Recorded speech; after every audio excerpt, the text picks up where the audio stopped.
ఏపీలో రిజిస్ట్రేషన్ ఆఫీసులు కిటకిటలాడుతున్నాయి. రేపటి నుంచి భూముల విలువ పెరుగుతున్నాయి. దీంతో రిజిస్ట్రేషన్ల కోసం ప్రజలు భారీ ఎత్తున తరలివచ్చారు. అమ్మేవాళ్లు కొనేవాళ్లతో రిజిస్ట్రేషన్ కార్యాలయాలు రద్దీగా మారాయి. ఒత్తిడి పెరగడంతో సర్వర్లు స్తంభించిపోతున్నాయి. దీంతో నిన్న వచ్చిన వారికి కూడా ఈ రోజు రిజిస్ట్రేషన్ చేస్తున్నారు. ఈ రోజు వచ్చిన వారికి ఇవాళ నెంబర్ ఇచ్చేసి రేపు రిజిస్ట్రేషన్ చేయనున్నారు. ఛార్జీలు పెంచడంతో ప్రభుత్వ సంపద భారీగా పెరగబోతోంది. ఆంధ్రప్రదేశ్లో కొద్ది రోజుల క్రితం వరకు బోసిపోయిన రిజిస్ట్రేషన్ కార్యాలయాలు 2 రోజులుగా రద్దీగా మారాయి. శ్రీకాకుళం నుంచి అనంతపురం వరకు ఇదే పరిస్థితి కనిపిస్తోంది. భూముల ధరలు పెంచుతూ ప్రభుత్వం నిర్ణయం తీసుకోవడంతో కొనదలుచుకున్న వారు ఆలస్యం చేయకుండా రిజిస్ట్రేషన్ చేయించుకుంటున్నారు. దీంతో అన్ని ప్రాంతాల్లోనూ రిజిస్ట్రేషన్ ఆఫీసులు కిటకిటలాడుతున్నాయి. రిజిస్ట్రేషన్ ఛార్జీలు పెంచడంతో ప్రజలు ప్రభుత్వం మీద ఆగ్రహం వ్యక్తం చేస్తున్నారు. ప్రభుత్వం నిర్ణయించిన ధరల కంటే అనేక ప్రాంతాల్లో చాలా తక్కువగా ధరలు పలుకుతున్నాయని మండిపడుతున్నారు. ఇలా పెంచుతూ పోతే ఎలా అంటూ నిలదీస్తున్నారు. మాట్లాడితే ఇలా భూమి రేట్లు పెంచితే గవర్నమెంట్ వాల్యూ రేట్ అక్కడ ఉండట్లేదు. 4,000 ఉన్న చోట గజం 8,000 గవర్నమెంట్ వాల్యూ ఉంటుంది. ఆ లెక్కలన్నీ ఎలా చూపించాలి ఐటీకి? ఇవన్నీ చాలా ప్రాబ్లమ్స్ ఉన్నాయి.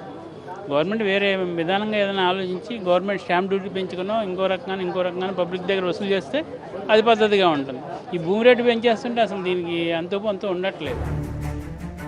ఎన్నికల్లో ఇచ్చిన హామీల అమలును అటకెక్కించిన కూటమి సర్కార్ ప్రజలపై మాత్రం పెనుభారాలను మోపుతోంది.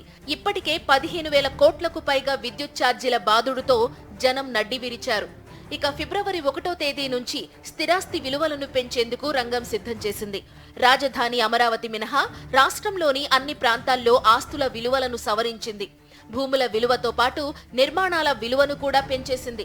రేకుల షెడ్లు, పూరిళ్లు, పెంకుటిళ్లతో పాటు గోడలు లేని ఇళ్ల విలువల్ని కూడా పెంచేసింది.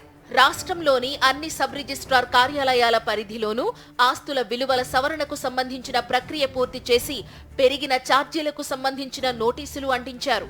ఆస్తి విలువలు 40 నుంచి 50% వరకు పెరగనున్నాయి. మార్కెట్ విలువ కంటే రిజిస్ట్రేషన్ విలువలు బాగా తక్కువగా ఉన్నాయనే నెపంతో అనేక ప్రాంతాల్లో భారీగా పెంచేశారు. అయితే వాస్తవానికి పెరిగిన ధరలు ప్రజలకు నష్టాన్నే మిగులుస్తోంది. చాలా గ్రామాల్లో ప్రభుత్వ ధరల కంటే వాస్తవ ధరలు చాలా తక్కువగా ఉన్నాయని అక్కడి ప్రజలు చెబుతున్నారు. కూటమి సర్కారు ఏర్పాటయ్యాక ఏపీలో రియల్ ఎస్టేట్ వ్యాపారం బాగా తగ్గిపోవడంతో రిజిస్ట్రేషన్లు మందగించాయి. దీంతో రిజిస్ట్రేషన్ల ద్వారా ప్రభుత్వానికి వచ్చే ఆదాయానికి భారీగా గండిపడింది.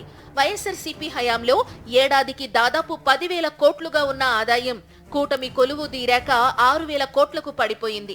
దీంతో ఎలాగైనా సరే రిజిస్ట్రేషన్ల ఆదాయాన్ని భారీగా పెంచాలని సీఎం చంద్రబాబు ఆదేశించడంతో 13,000 కోట్లు ఆర్జించాలని రిజిస్ట్రేషన్ల శాఖ లక్ష్యంగా నిర్దేశించుకుంది. ఛార్జీల పెంపుతో ప్రభుత్వం దోపిడీకి పాల్పడుతుందని ప్రజలు ఆగ్రహం వ్యక్తం చేస్తున్నారు. రిజిస్ట్రేషన్ కోసం వస్తే సర్వర్లు కూడా పనిచేయడం లేదని మండిపడుతున్నారు.